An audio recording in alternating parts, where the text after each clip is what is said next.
저희가 요즘에 4월 한 달 동안 살펴보는 주제가 능력입니다. 능력. 오늘 우리가 살펴보려고 하는 능력은 이 신앙의 삶을 살아가는데 우리가 능력 그러면 뭐 이렇게 강하고 힘있고 담대하게 싸우고 이런 부분만 생각하기 쉽지만 하나님이 우리에게 오늘 가르쳐주는 능력은 피하는 겁니다. 여러분, 피하는 게 능력이라고 믿으셔야 됩니다. 왜 피하는 게 능력이에요? 우리 힘으로 안 되기 때문입니다.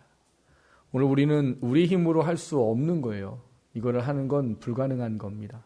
그래서 하나님은 우리한테 피하라 이렇게 말하고 어떤 하나의 부분이 아니라 우리 삶의 모든 영역 속에서 우리가 하나님 앞에 이 피하는 능력이 뭔가를 소유하기 원합니다. 그래서 우리가 합당하지 못한 것으로부터 피해서 우리가 신앙인으로 살아갈 수 있게 되는 그런 귀한 깨달음이 우리 가운데 있어지게 되기를 주님의 이름으로 먼저 축원합니다. 첫 번째 함께 나누려고 하는 것은 이 몸에 대한 죄에 대한 이야기를 좀 해보려고 합니다. 신앙생활을 하고 예수님을 구주로 고백하고 영접하고 살아간다 하는 것에는 삶의 가치관의 변화가 필요한 이야기입니다. 가치관이라는 게 있어요. 가치관은 뭐냐 하면 삶이 살아가면서 그 사람이 어떤 삶을 살아갈지 그 삶의 방향을 결정해 주는 것을 가치관이라고 말합니다. 그래서 돈이 가치인 사람이 있어요. 그러니까 돈이 가치인 사람은 최고가 뭡니까? 돈이 됩니다. 그래서 모든 게 돈을 위해서 있어요. 그러니까 사람의 관계도 돈 때문에 있어요. 뭘 하는 것도 돈 때문에 있어요. 그러니까 가치관이 최고의 순위에 돈이 있는 게 그 돈이 가치관인 사람입니다. 근데 어떤 사람은 관계가 가치관인 사람이 있어요. 이 관계가 가치관인 사람은 돈을 버는 게 그 관계를 위해서 돈을 버는 거예요. 돈의 필요성이 그것 자체에 있지 않고 사람의 관계 그것 때문에 있어져요. 그래서 관계를 위해선 돈이 중요하지가 않아요. 두 사람의 가치관이 참 다르죠? 이 사람은 돈이 가치관이에요. 그래서 관계라는 것 자체가 돈을 위해 있어요. 근데 관계가 가치관인 사람은 돈을 버는 이유가 관계를 위해 있어요. 그러니까 당연히 이 두 사람의 삶의 방향은 다를 수밖에 없습니다. 그게 가치관이에요.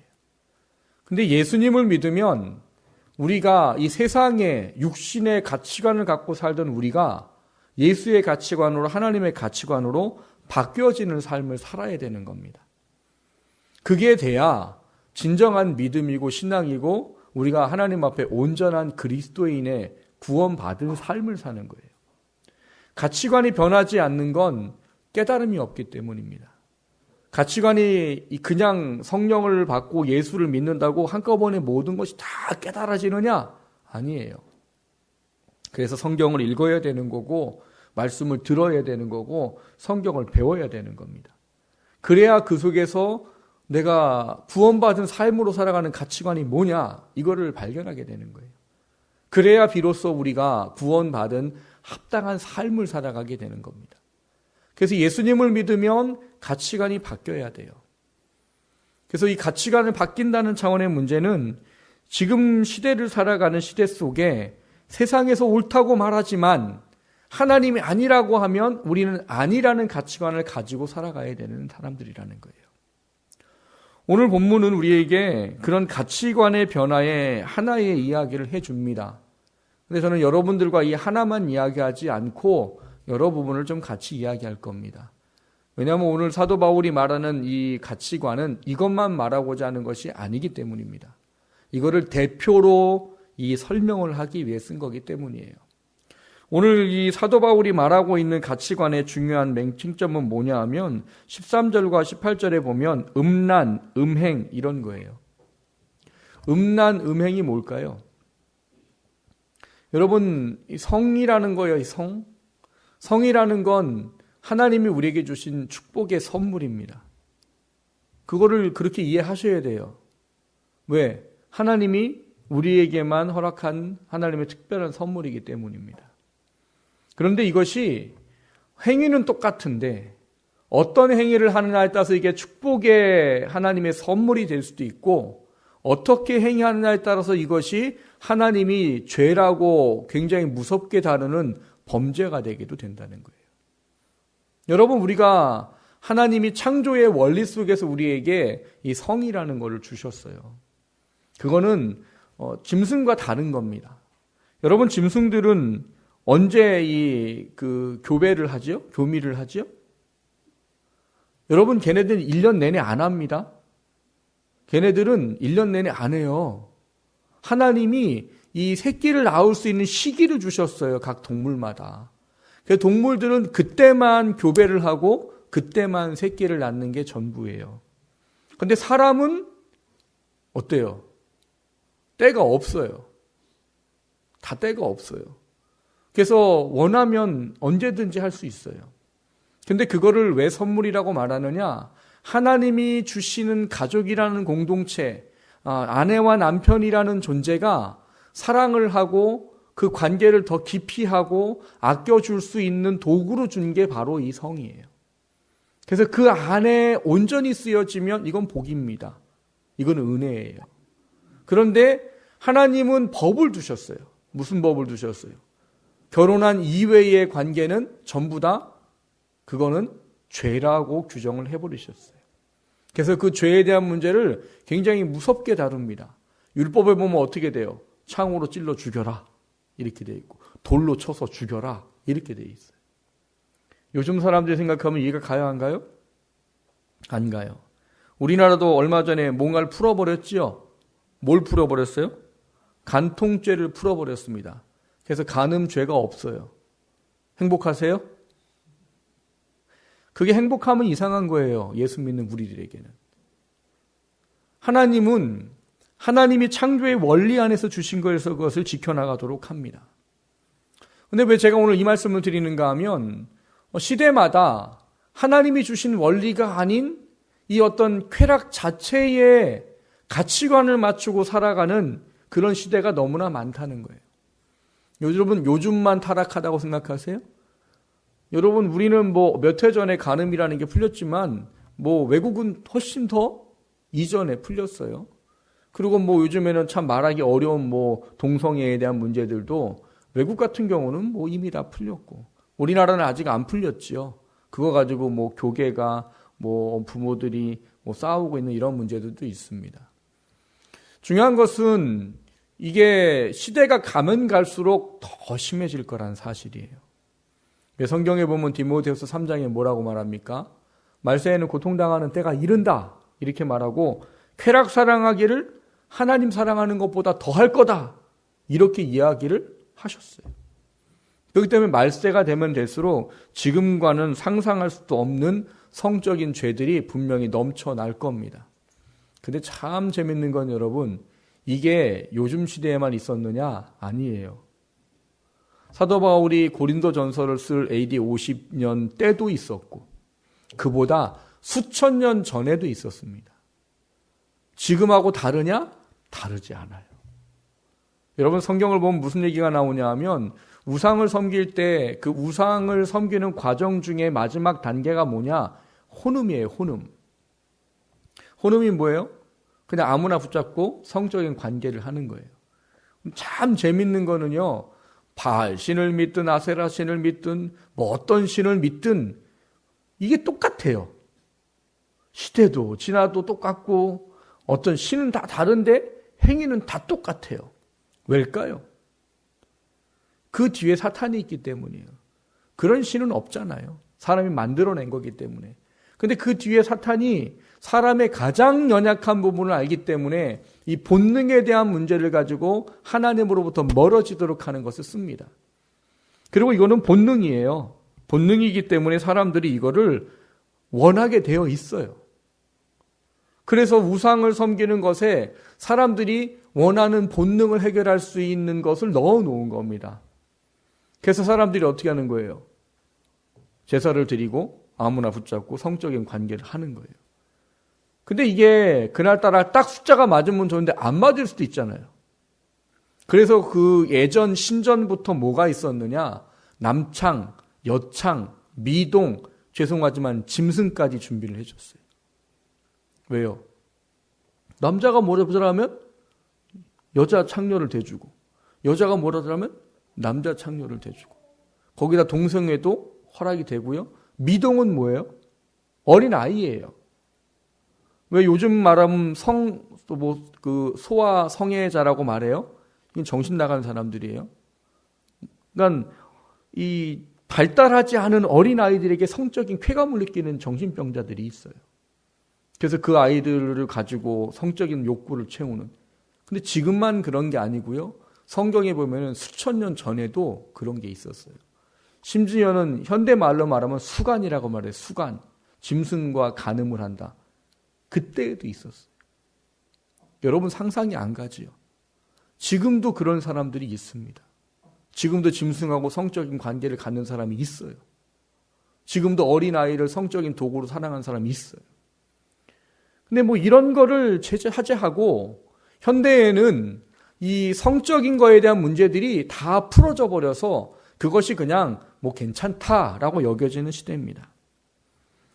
그러니까 뭐 간음, 간통을 폐지시켜 버렸지요. 여러분 간음과 간통이 폐지되고 나서 이 나라가 더 좋아졌을까요? 아닙니다. 가정은 더 혼란스러워졌어요. 근데 이 사도 바울이 이 고린도 전서를 기록할 시대는 지금보다 못하지 않았습니다. 여러분 혹시 폼페이라는 도시를 아십니까? 이탈리아에 있는 지금은 뭐 사라졌다고 하지만 다시 이제 발굴이 돼서 이제 뭐 관광지로 만들어지는 폼페이라는 도시가 있어요. 이 폼페이라는 도시는 AD 79년에 망했어요. 근데 어떻게 망했느냐? 이 베수비오라는 화산이 터져가지고 그 터진 화산재가 그 도시를 완전 일순간에 덮쳐버렸어요. 그래서 사람들이 고스란히 죽고 그 도시 형태가 고스란히 남아 있습니다. 근데 학자들의 연구 중에 이런 게 있어요. 그때 베수비오 화산이 터져가지고 망한 도시는 이거밖에 없어요. 여러분 화산 터질 때 한쪽 방향으로만 터지죠? 뻥 하면 이제 여기로만 톡 떨어지죠? 그렇게 안 돼요. 그런데 놀라운 거는 다른 지역은 피해가 없고 이 폼페이라는 도시만 폭삭 망했습니다. 근데 거기를 저는 예전에 누가 이제 표를 줘가지고 가서 본 적이 있어요. 서울에 이제 그 사역을 할 때 폼페이 최후의 날 이래가지고 무슨 특별전을 한 적이 있었어요. 그래서 거기를 가서 본 적이 있습니다. 근데 그런 부분들이 나와요. 사람들이 일순간에 죽었다는 얘기가 나옵니다. 그래서 잠자가 둘이 끌어안고 죽은 뭐 남녀의 그 미기라가 있고 젖주다가 죽은 엄마의 미라가 있고 뭐 이래요. 사람들이 뭐 길에다 가다가 죽고. 그러니까 이게 어떻게 가능하냐? 펑 해서 푹 이랬기 때문에 가능하다라는 거예요. 근데 이거를 일반적으로 생각을 하면은 이해가 되지 않는 부분인데 이거를 기독교 학자들은 뭐라고 이야기를 할까요?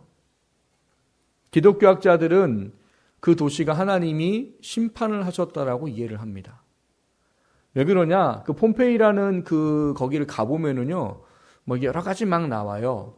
근데 맨 마지막에 보면 이렇게 어른들 눈높이에만 이렇게 그 공간을 뚫어놨어요.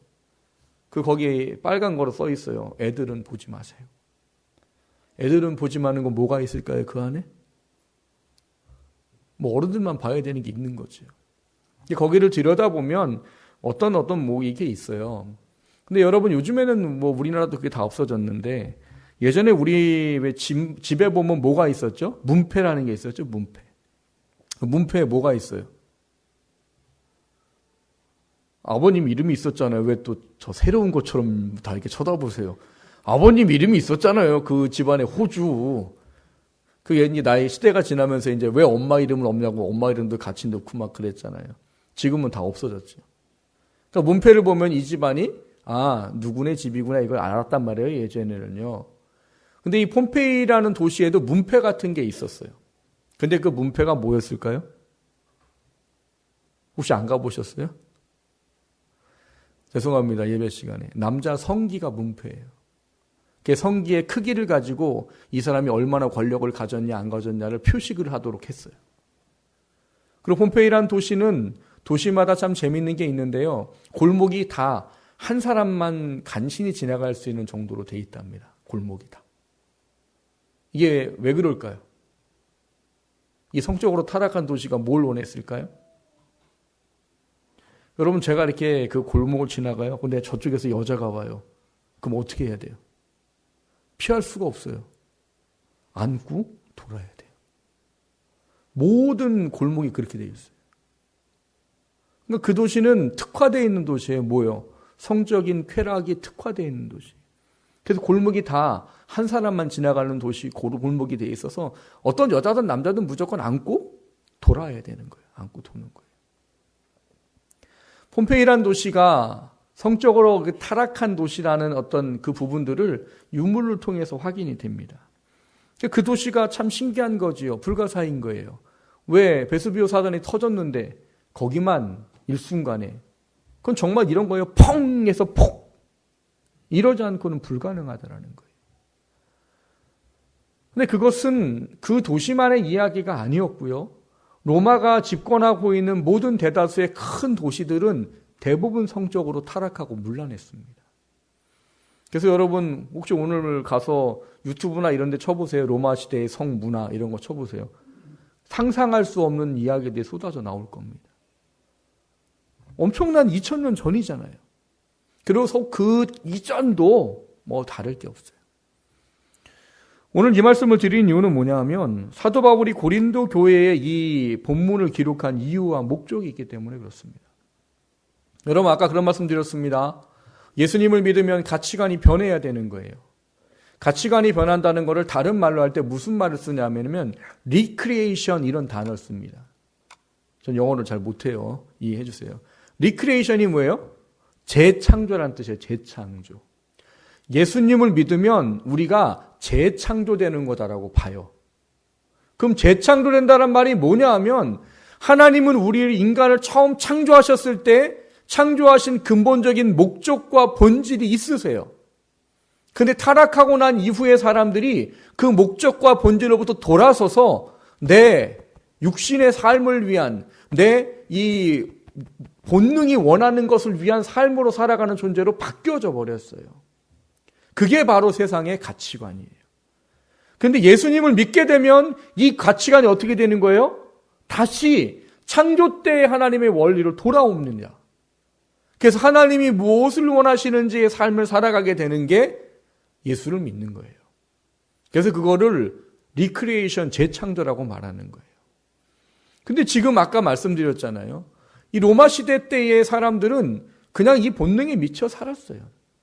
어떻게 하면 이 짜릿한 삶을 살아볼까를 고민하고 연구해봤던 사람들이 바로 이 로마 시대 사람들이에요. 오죽하면 이 도시를 하나님이 폭삭하게 하셨을까 하는 싶을 정도인 거지요. 근데 이런 문제들이 교회에 한 이단들이 들어오면서 문제가 생겨버린 겁니다.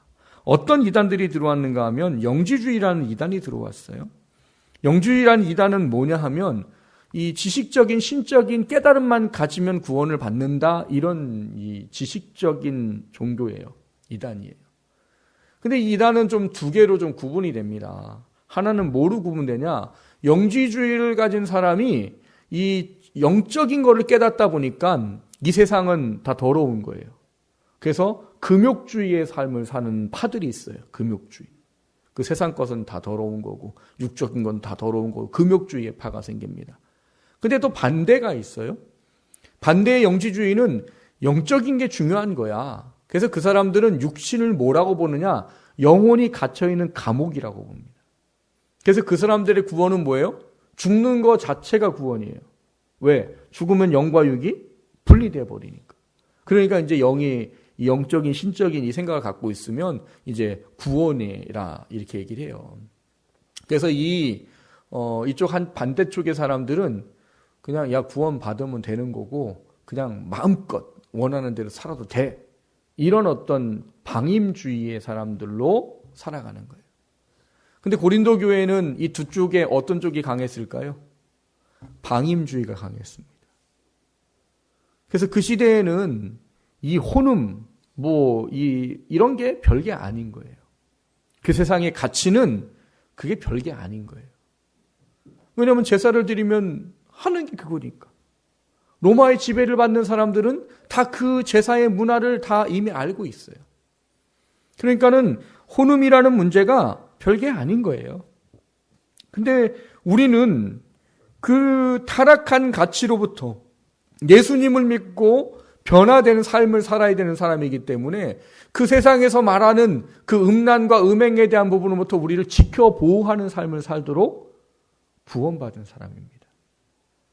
근데 이 이단이 들어오면서 어떻게 되는 거예요? 교회 안에 야, 구원받으면 됐대. 그냥 막 살아도 된대. 여러분, 막 사는 게 재밌어요? 구원받은 사람으로 사는 게 재밌어요? 막 사는 게 재밌어요.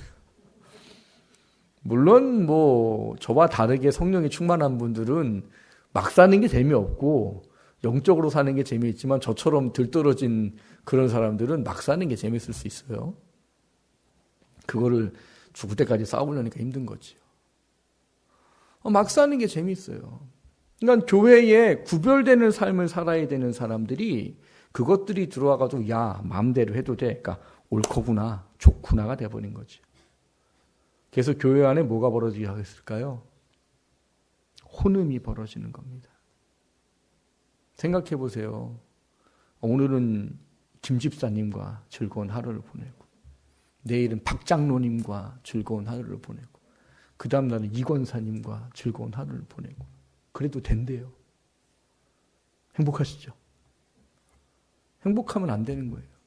근데 그게 고린도 교회에 만연한 거예요. 문제는 그렇게 되는 거를 오늘 성경에서 사도 바울이 옳지 않다라고 가르칩니다. 그래서 오늘 본문에 보면은 12절에 무슨 얘기를 하는가 하면 모든 게 가하다고 생각하지만 그게 다 유익한 거 아니다. 그때 당시는 세상 풍조잖아요. 로마 시대의 그 도시의 고린도 교회는 굉장히 큰 도시예요. 이 항구 도시고 무역이 왕성하던 도시고 그런 데는 오히려 이런 것들이 굉장히 강합니다. 제가 군대를 해군을 나왔는데 해군들은 이 제대하면은 선원증을 그냥 줍니다. 그래서 배를 바로 탈 수 있어요. 자격증을 딸 필요가 없이. 근데 제 친구 하나가 이제 유조선을 타고서 이제 그 일을 한 친구가 있어요. 근데 그 친구를 이제 한번 만나서 이런저런 얘기하다 보는데 그런 거를 준대요. 상륙비라는 걸 준답니다. 상륙비. 상륙비가 뭐예요? 어떤 도시에 들어가면 우리는 그걸 상륙이라고 말해요. 배에 있다가 육지에 내리는 걸 상륙이라고 말해요. 상륙. 그러면 그 상륙해서 즐기고 놀라고 상륙비를 준답니다. 그럼 그거 가지고 뭐 하겠어요? 부어라 마셔라 행음하는 거에 쓰는 거예요. 그래서 항구 도시에는 항상 뭐가 있을까요? 집장촌이라고 말하는 게 늘 있습니다. 그러니까는 고린도 교회가 그런 거에 특화되어 있는 도시예요. 그러니까 그게 일반화되어 있는 도시에 살면서 나는 그렇게 살지 않아라고 말하는 건 사람들이 뭐라고 말하는 이야기가 되겠어요? 저 바보, 멍충이 이런 얘기가 되는 거예요. 근데 그게 교회에 들어와 버려서 교회 안에 그 행음하는 문제가 생겨버립니다. 근데 오늘 사도 바울은 13절에 보면 우리에게 그런 이야기를 합니다. 음식은 배를 위하여 있고 배는 음식을 위하여 있으나 하나님은 이것저것을 다 패하시리라. 몸은 음란을 위하여 있지 아니하고 오직 주를 위하여 있으며 주는 몸을 위하여 계시느니라라고 말해요. 여러분, 안 먹고 살 수 있는 사람 없지요? 그러니까 음식은 우리 몸을 위해서 있는 거라는 거예요. 그리고 우리 몸은 그거를 먹어야 살 수 있다는 거예요. 그런데 이 모든 것들은 다 패할 때가 온다 이렇게 말합니다. 예수님이 재림해서 오시는 때에는 먹고 사는 거, 육적인 어떤 부분 다 의미가 없어져 버려요. 그러니까 하나님 우리에게 오늘 주신 지혜가 뭐냐 하면 너희들이 그렇게 육신으로 살면서 먹고 사는 문제나 어떤 성적인 어떤 욕구의 문제나 이런 문제를 굉장히 중요하다고 여기고 살다 보면 너희들은 구원받은 자에 합당한 삶을 살지 못하게 된다. 근데 이것은 다 패할 때가 온다. 그리고 뭐 한다는 거예요? 그거에 대한 심판을 하신다는 거예요. 그래서 전도서 11장에 보면은 청년의 때 뭘 하라고 하냐? 눈에 보기에 마음에 보기에 좋은 것을 다 해라 라고 되어 있어요. 그것만 있으면 감사하지요. 근데 그 뒤에 뭐가 있어요? 그런데 이것을 가지고 하나님 너를 심판하신다는 걸 알아라 이렇게 말해요. 그러니까 하란 얘기예요? 하지 말란 얘기예요? 하지 말란 이야기예요. 여러분, 우리는 하나님의 다스림과 하나님에 대한 성령의 그 도우심이 없으면은요, 저절로 죄를 짓기에 특화되어 있는 몸을 가지고 있는 우리들이에요. 우리는 죄인이기 때문에 이 죄로 지은 것에 특화되어 있어요. 다만 성령이 우리를 다스려 주시고 그렇게 살지 않겠다고 하나님 말씀에 살기다가 몸부림치고 살고 있기 때문에 그거로부터 우리가 지켜지는 것이지, 그걸 안 하면 누구나 다 죄 짓는 데 가버리는 게 인간이에요. 그러니까 특화되어 있는 도시에 그런 죄악들이 사람들한테 만연해 있지만 사도 바울은 뭘 말하는 거예요? 하나님은 우리에게 말한다. 야, 몸은 음란을 위해 있는 게 아니야. 주를 위해 있는 거야. 그리고 주님은 몸을 위해 계셔라고 말해요. 몸을 위해 계시단 말은 우리가 거룩한 사람으로 우리의 몸을 순결하게 지켜 살아가는 것에 대한 이야기를 말합니다. 그리고 사도 바울은 이 문제를 얘기하면서 이 음란에 대한 문제가 얼마나 크냐, 15절 17절에 이런 얘기를 합니다. 너희 몸이 그리스도의 지체인 줄을 알지 못하느냐? 내가 그리스도의 지체를 가지고 창녀의 지체를 만들겠느냐? 결코 그럴 수 없느니라. 창녀와 합하는 자는 그와 한 몸인 줄을 알지 못하느냐? 일렀을 때 둘이 한 육체가 된다 하였나니 주와 합하는 자는 한 영이니라, 이렇게 말합니다. 창세기 2장에 있는 말씀을 가지고 사도 바울은 교훈을 줍니다. 하나님은 아까 말했듯이 이 결혼이라는 관계를 통해서 축복된 것을 주셨어요. 그 안에서는 그게 은혜고 복입니다. 근데 그걸 벗어나면 죄가 되지요. 근데 이거를 이 한 몸이 된다는 개념의 의미를 오늘 이 17절의 이야기를 가지고 한 거 보면 몸만 하나가 되는 게 아니라는 사실을 아셔야 돼요. 결혼하면 몸만 하나가 되는 거예요? 영혼이 하나가 되는 겁니다. 그래서 여러분, 몸만 잘해주면 행복해요? 아니에요. 나를 인정해주고 나를 사랑해주고 나를 그 마음속에 존귀히 여겨주고 이게 있어야 진정한 사랑이 되고 이게 있어야 온전한 게 되는 거예요. 몸만 섞어가지고 그게 행복이 되지 않아요. 그래서 결혼을 한다는 건 영과 혼이, 육이 하나가 되는 문제예요. 근데 오늘 이거를 창기와 창녀와 한 몸을 이루게 된다라고 말하는 거예요. 문제는 17절인 거죠. 우리는 주와 합한 자의 한 영이래요. 그러니까 여러분, 전에도 제가 그런 말씀 드린 적이 있는데, 사람들이 바람 필 때 그 바람 피는 대상이 이쁘고 멋진 경우도 물론 있겠지만 그렇지 않은 경우가 더 많다고 그랬어요. 그러니까 우리가 보기에는 도대체 왜 저럴까? 아니, 자기 아내가 더 예쁜데 왜 저런 사람하고 바람을 필까 싶어요. 근데 사람은 바람을 왜 필까요? 육체 때문에 필까요? 물론 그것도 있겠지요. 근데 대부분의 사람들이 바람을 피우는 건 공허한 마음을 채우는 게 대부분이랍니다. 못생긴 게 중요하지 않아요. 나를 이해해주고 존귀해 주는 게 중요하지요. 그래서 뭐라고 그랬어요? 회사에서 사장한테, 부장한테 깨지고 집에 와가지고, 여보 내가 오늘 이렇게 했는데 사장님, 부장님 이렇게 그러니까 잘하라고 하지 않았냐고, 좀 그 빠릿빠릿하게 하라니까 왜 그렇게 사장 눈에 들고 좀 부장 마음에 들게 좀 하지, 그러니까 그러는 거 아니냐고. 그럼 남편이 위로가 받죠? 상처를 받죠. 그럼 열받아서 나가죠. 물론 믿는 사람들은 교회 가서 기도할지 모르겠지만 안 믿는 사람은 어디를 가요? 술집 가지. 술집 가서 술을 퍼마시지요. 그럼 옆에 있는 여자들이 술 더 팔라고 붙어서 뭐라고 얘기하죠? 왜 그러세요? 회사를 갔는데 이름은 사장이지. 아니, 과장님한테 그랬단 말이에요? 이렇게 참 착하고 성실한 분한테? 그럼 어떻게 되는 거예요? 마음이 풀어지죠. 그게 바람피는 이유예요. 참 재밌는 거죠. 여러분, 그게 한 몸을 이루는 문제예요. 그러니까 그때 당시에 사람들이 이런 어떤 음란에 대한 문제 속에서 크게 다뤄져야 될 거를 오늘 사도 바울은 뭐라고 말하느냐. 야, 결혼하고 한 몸을 이루는 건 몸만 합하는 게 아니라 영혼이 합하는 거야. 그리고 너희들은 누구와 한 몸이 됐대요? 예수님과 한 몸이 된 존재야라고 말해요. 고린도후서 11장 2절을 보면 이런 말을 합니다. 내가 하나님의 열심히 너희를 위하여 열심 내노니 내가 너희를 정결한 처녀로 한 남편인 그리스도께 드리려고 중매함이라, 이렇게 말해요. 이게 무슨 얘기예요? 예수님을 믿도록 하는 것을 뭐로 표현했어요? 결혼의 관계로 표현했어요. 그러니까 우리는 성경에서 표현한 것대로 하면 예수님은 우리의 뭐예요? 신랑이고 뭐 남자든 여자든 우린 모두 다 뭐예요? 그분의 신부의 개념을 가졌다라고 말해요. 그래서 우리는 그분과 연합해서 살아가는 것을 결혼의 관계로 이 고린도후서 11장에서 이야기하고 있는 거예요.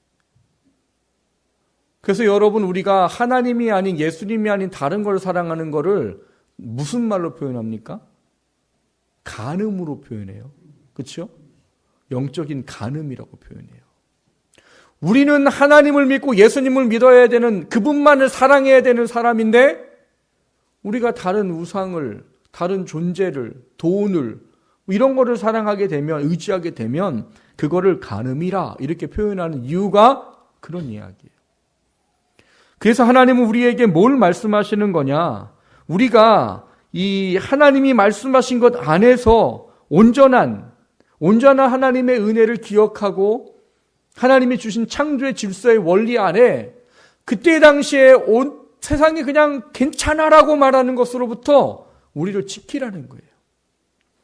성적으로 타락하고 문란한 그 시대, 그것이 아무것도 아닌 시대 속에서 너는 그리스도인이기 때문에 네 몸을 지키고 그걸 통해서 하나님의 자녀와 가정과 교회를 지켜가는 사람이 되라 라고 가르쳐주는 게 오늘 본문이에요. 그래서 제가 앞서서 말씀을 드렸듯이 오늘 이 얘기를 음란에 대한 어떤 행위에 대한 문제로만 말하는 것이 아니라 우리의 삶의 모든 전반적인 영역 속에서 이 세상에서는 괜찮아, 이 세상에서는 그게 옳은 거라고 말하지만 하나님이 아니라고 하면 우리는 아니어야 되는 신앙과 믿음을 가져야 되는 그 중요성의 문제를 돌아봐야 한다는 겁니다. 사랑하는 성도님, 돌아보시기 원합니다. 나는 지금 세상의 가치에 모든 것을 맡기고 살고 있지는 않은지, 세상에서 옳다고 말하면 나도 옳다고 생각하고 살고 있지는 않은지. 사모를 통해서 어떤 이야기를 들어본 적이 있어요. 홍성에는 지금은 어떤지 모르면 이게 몇 년 전 이야기니까 본인이 이제 우크렐레를 가르치고 뭘 하다 보면 사람들을 만나는데 사람들이 그런데요. 홍성에 있는 10명의 여자나 남자를 따지면 그 중에 대여섯 명은 애인이 있답니다. 애인이 있는 게 어때요? 결혼 안 한 사람은 애인이 있는 게 상관이 없지요. 근데 이 대상이 누구예요? 유부남, 유부녀예요. 유부남, 유부녀에게 애인이 있다는 건 뭐예요? 나 아닌 다른 사람과의 어떤 육적인 연합을 하는 사람이란 이야기예요. 그리고 분위기가 그렇대요. 애인이 없으면은 애인도 없어? 이런 분위기래요. 세상이 지금 그렇습니다. 가면 갈수록 더할 겁니다. 근데 우리는 거기서 믿음을 지켜야 되는 사람이라는 거죠. 사람들이 다 애인이 있어도 나는 뭐가 없어야 돼요? 애인이 없어야 되는 거예요. 왜? 그리스도인이기 때문에. 하나님이 그거를 죄라고 말씀하시고 원하지 않기 때문에. 그게 우리의 신앙과 믿음이에요. 이걸 넓게 생각하십시오. 세상에는 괜찮다라고 말하는 수없이 많은 게 있어요. 근데 그게 정말 하나님 앞에 괜찮은지를 돌아보셔야 됩니다. 그리고 하나님이 괜찮다면 괜찮은 거지만 하나님이 아니라고 하면 우리는 아닌 게 돼야 되는 거예요. 그것을 깨닫고 살아가는 저와 여러분 되시기를 주님의 이름으로 축원합니다. 두 번째는 우리가 왜 그렇게 살아야 되느냐? 값 주고 산 인생이라 이렇게 말씀하고 계시기 때문이에요. 오늘 본문 20절에 보면 그런 말이라 값으로 산 것이 되었으니 그런즉 너희 몸으로 하나님께 영광을 돌리라 이렇게 말합니다. 여러분, 우리는 구원을 받을 때 주로 쓰는 말이 뭐예요? 구원을 거저 받았습니다. 값 없이 받았습니다. 그렇죠. 우리가 구원받는다고 뭐 한 거 있으세요? 여러분 구원하려고 우리 교회 오실 때 몇백만 원씩 내셨죠? 안 내셨어요? 그 몇백만 원 계약한 거 있어서 지금 맨날 11조로 갖고 계시죠? 아니에요?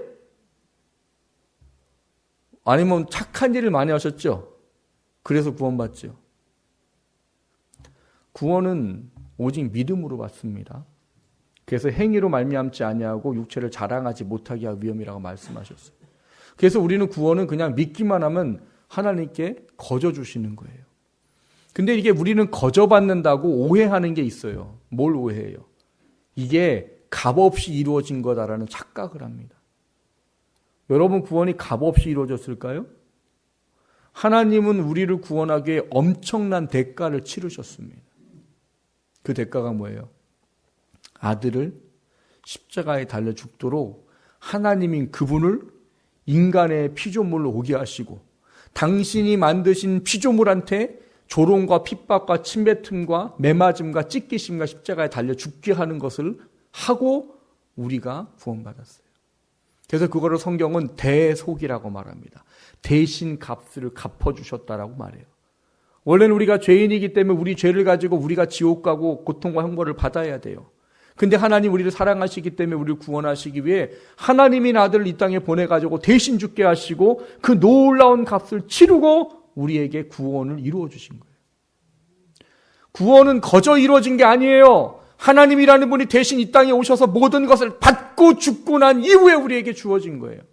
다만 그 놀라운 값을 치른 걸 우리는 거저 받는 거죠.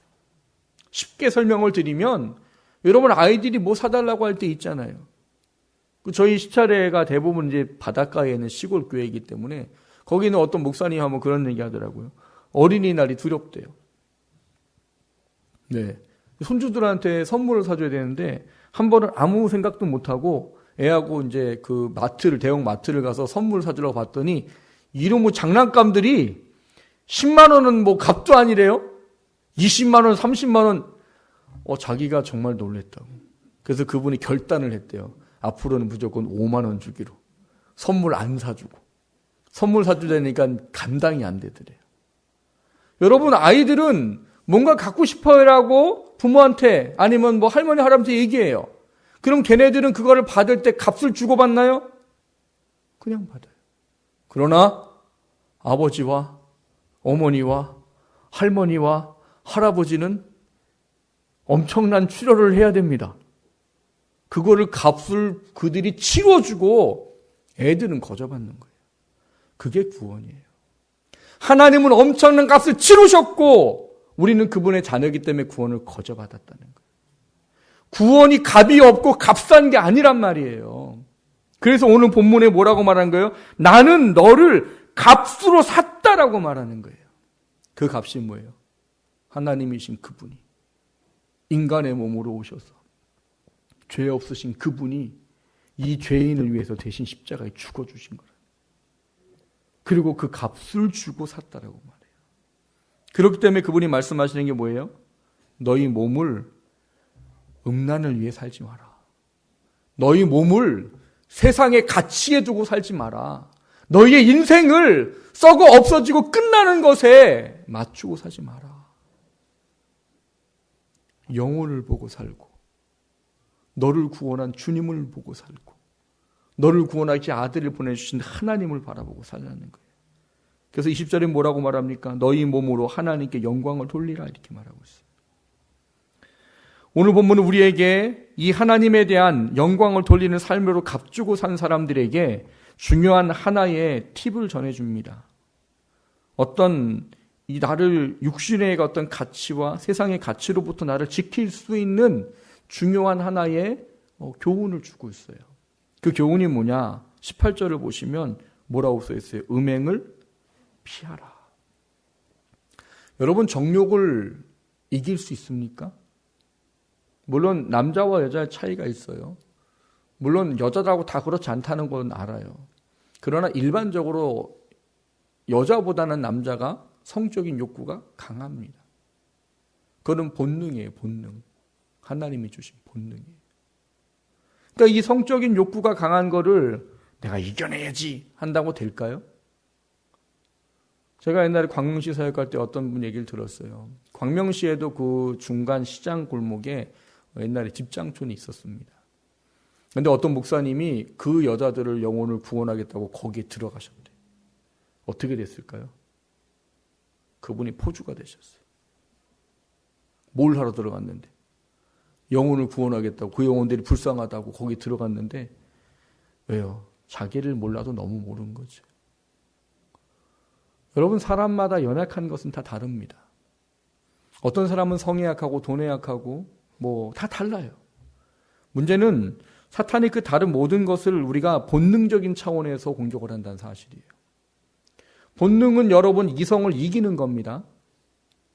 여러분 이성이 이 본능을 다스릴 수 있는 건 한계까지 안 갔을 때만 다스리는 거예요. 여러분 배고픈 거를 얼마나 견뎌보셨어요? 한 달 굶으면 어떻게 될까요? 성경에 보면은 물을 먹잖아요. 죽진 않아요. 성경에 보면은 한 달 동안 성에 갇혀 있다가 배고파서 뭐 했느냐? 어미가 자식을 잡아먹었다고 써 있습니다.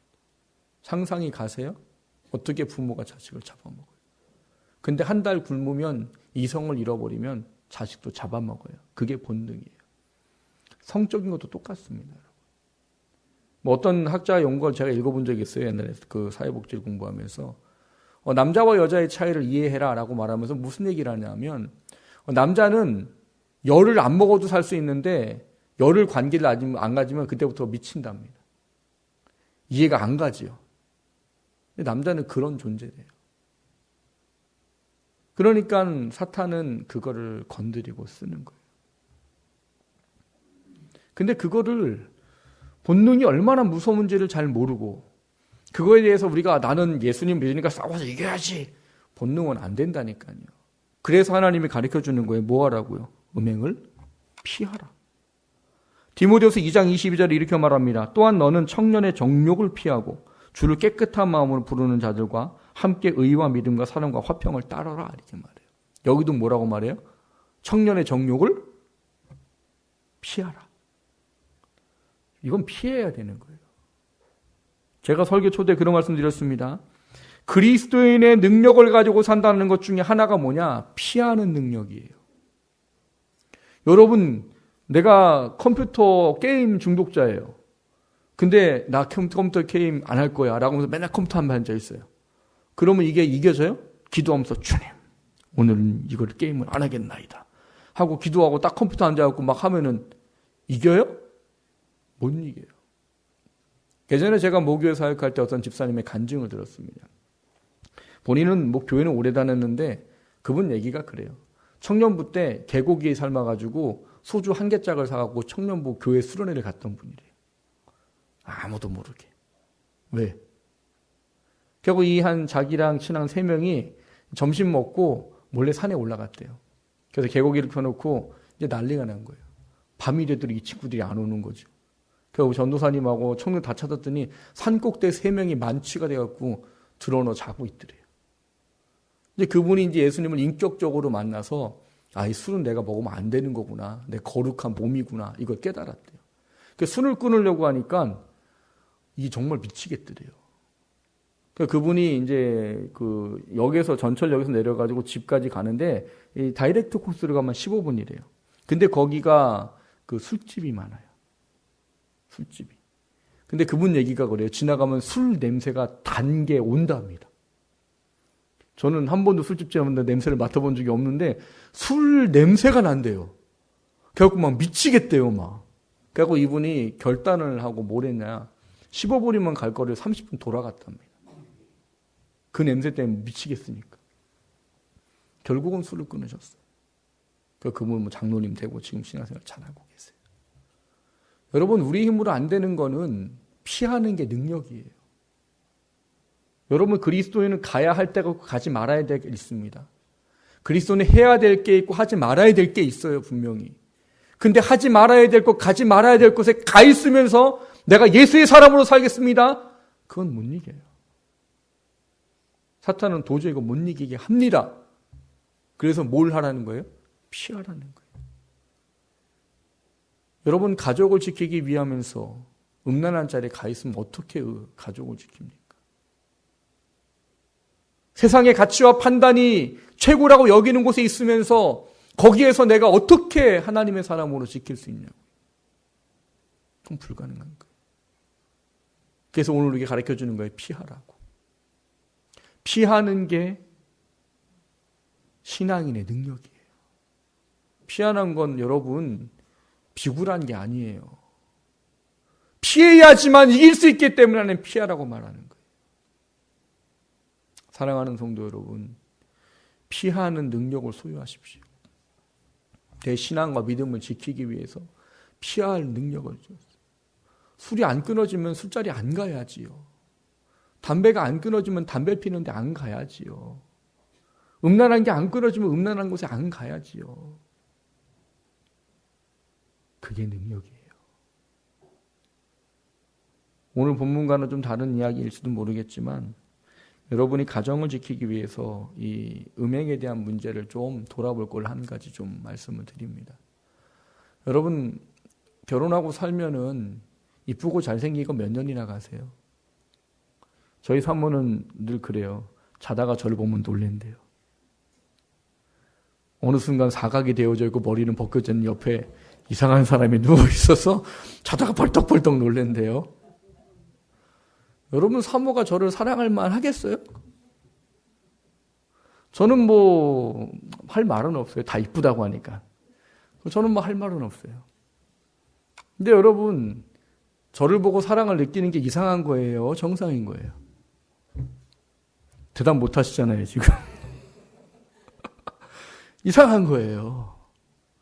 대머리 벗겨지고 얼굴 사각인데다가 성격은 뭐라고요? 밴댕이 소갈딱지 같은 저를 뭘 보고 좋아하겠어요? 근데 하나님은 묶어주셨잖아요. 그걸 해결할 수 있는 방법을, 여러분 가정을 지킬 수 있는 방법을 가르쳐 드릴게요. 사랑은 지키는 겁니다, 여러분. 아까도 얘기했잖아요. 몸만 하나가 되는 게 아니라고. 저는 사모를 놓고 기도하는 게 있습니다. 뭘 기도하느냐? 하나님, 사모가 가면 갈수록 예뻐지고 가면 갈수록 사랑할 수 있는 대상이 되게 해주도록 기도해요. 왜요? 저는 사실은 남자보다 여자를 많이 더 만나는 그런 일에 있어요. 지금 보시면 아시잖아요. 남자가 많아요, 여자가 많아요. 여자가 많아요, 성도들 중에. 그게 저를 넘어뜨릴 수 있는 굉장히 큰 사탄의 무기가 됩니다. 근데 제가 다른 성도들 이쁜 얼굴 여자를 보면서 제 마음속에 의명을 품으면 결국 문제는 생겨요. 그러니까 저는 기도하는 거예요. 하나님, 물론 사모가 이뻐요. 뭐 인정해요. 근데 그게 아니고 제 마음속에 그가 늘 사랑스러워지게 해주십시오. 기도하는 거예요. 여러분도 마찬가지예요. 여러분도 사실 뭐 젊을 때나 이뻤지. 지금 이뻐요? 네, 맞아요. 이뻐요. 여러분도 기도하셔야 되는 거예요. 하나님, 내 남편이 나를 이쁘게 보고 사랑스럽게 여기게 해주세요. 남편들도 마찬가지입니다. 다른 데 눈 돌리지 않도록 내 아내가 사랑스럽게 여기게. 그거는 이쁜 거랑 상관이 없는 거예요, 여러분. 이쁜 거랑 상관 있는 게 아니라 내 마음이 그 사람에 대한 어떤 마음이 품어지는 거예요. 여러분, 마음은 하나님 외에는 바꿀 수가 없습니다. 그건 내가 나를 못 바꾸는 것과 똑같아요. 그래서 여러분이 기도하셔야 된다는 거예요. 가정을 지키려면 기도하셔야 돼요. 아내가 사랑스러워지도록, 남편이 사랑스러워지도록 기도하셔야 돼요. 그게 가정을 지키는 방법이에요. 안 그러면 우리는 가정을 깨트릴 수밖에 없고요. 가정이 깨지면 교회 공동체도 흔들립니다. 더 넓게 말하면 마찬가지예요. 앞서 말씀을 드렸듯이 성적인 것만이 아니에요. 여러분, 우리가 마음속에 좋아하는 거잖아요. 사탄이 넘어지게 하는 모든 것들이. 그거를 내 힘으로 할 수 있다고 생각하세요? 나 오늘 술 끊어야지. 그래서 술 끊는 사람 전 못 봤어요. 나 오늘 담배 끊어야지. 결단으로 되는 게 아니에요. 하나님의 도우심이 있어야 되는 겁니다. 모든 것에 마찬가지예요. 세상의 가치와 판단이 나를 주관하게 될 때 그것으로부터 나를 믿음과 신앙을 지킬 수 있는 방법은 하나님의 도우심밖에 없습니다. 기도하셔야 돼요. 내 안에 합당하지 못한, 그리스도인을 합당하지 못한 모습이 있을 땐 그거를 이길 힘을 달라고, 피할 힘을 달라고 기도하셔야 됩니다. 그래야 우리는 그리스도인으로 살 수 있는 겁니다. 가정을 지키십시오. 신앙을 지키십시오. 그걸 위해 부단히 하나님을 붙잡으십시오. 그리고 피하는 거 능력입니다. 비굴한 게 아니에요. 피하는 건 능력이에요. 그 능력을 소유하는 저와 여러분 되시기를 주님의 이름으로 축원합니다.